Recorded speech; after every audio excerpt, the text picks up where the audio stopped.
Cardi, Cardi, Cardi, baby. This was supposed to be your comeback. After 7 years of not dropping a fucking album. This situation with this football player, Steffon, whatever the nigga name is. This was supposed to be you just getting some dick, having fun. You know what I'm saying? You was supposed to like just have fun with the nigga. Like, use this nigga as a pick-me-up. You know what? My baby father, my ex-husband was fucking all these girls around town and not touching me. Now we done with, let me find another nigga to jump on since my husband ain't touching me. Cardi, you was never supposed to get fucking pregnant by this nigga. You was never supposed to have this baby. And the thing is, Cardi, he's a football player, a young football player at that. You think this motherfucker ready for marriage, relationship?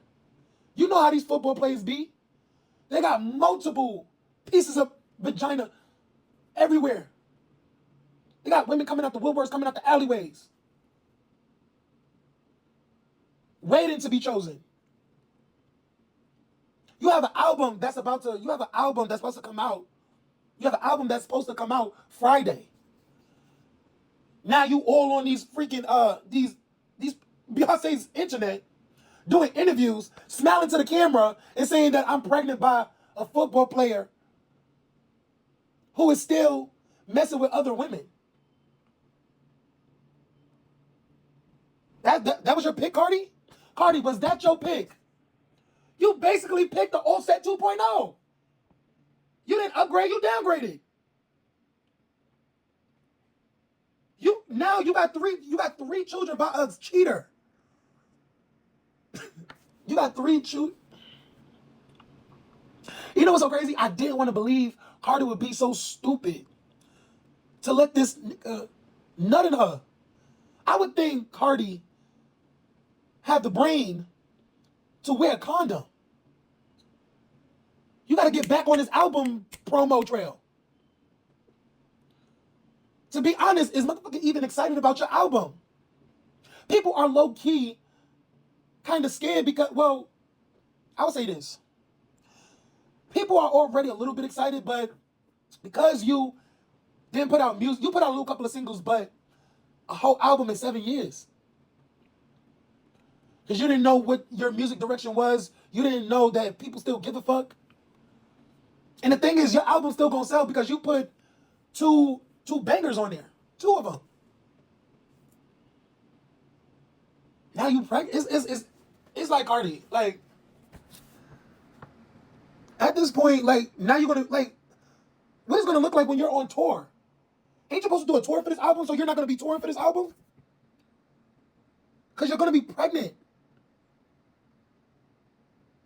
But you know what? Because you know what? You toured. You was pregnant with the first album, so you probably thinking, like, if I could do it for the first album, I could surely do it for the second. But you don't even know how your body is going, like, you know, I don't know. It's just Cardi. Like, this nigga's supposed to be like a fun time. You wasn't supposed to have this nigga baby. He was supposed to be a fly by night. Like, I call you when I see you. That nigga was supposed to be, you know, every now and again. That was supposed to be your 4 a.m. or your 3 a.m. The fact that you fell in love with this nigga, first of all, it's the fact that you cut things over with Offset and then you got into something with this nigga. So you didn't even give you didn't give your heart enough to heal. You didn't give your heart enough room to heal, boo. You didn't give your heart long enough to heal. You thought you didn't think with your brain. You thought, I feel like you was just emotion. You was wrapped up in your emotions, and you needed somebody to like make you feel good. And you had this nigga baby. That's crazy. That's crazy. That's crazy. And now you stuck with that nigga. Now you got that nigga baby. That nigga gonna do you the same way Offset did you. It's not gonna be any different. So you smiling while I don't know who was interviewing you. I don't know if it was Gayle King. I don't know. Katie Clark. I don't know shit. But women gotta have more self-respect. Like, and ladies, what y'all think about this? Like, sound off in the comments. Y'all, anybody, sound off in the comments. What do y'all think about this? This is ridiculous. This is ridiculous. But that's her life. That's her life. But sound off in the comments. Follow me on TikTok. Like, comment, share, repost. Add as a favorite. And y'all already know what to do. We still on the road to 1,000 followers, so we can get into that creative pilot program. All right, one, y'all. Hey, freaks and freakettes. I want y'all to follow me on TikTok. I am now active. I am doing content on there. I want y'all to follow me on TikTok. Okay? Comment, share, repost, like, follow me. Follow me, follow me.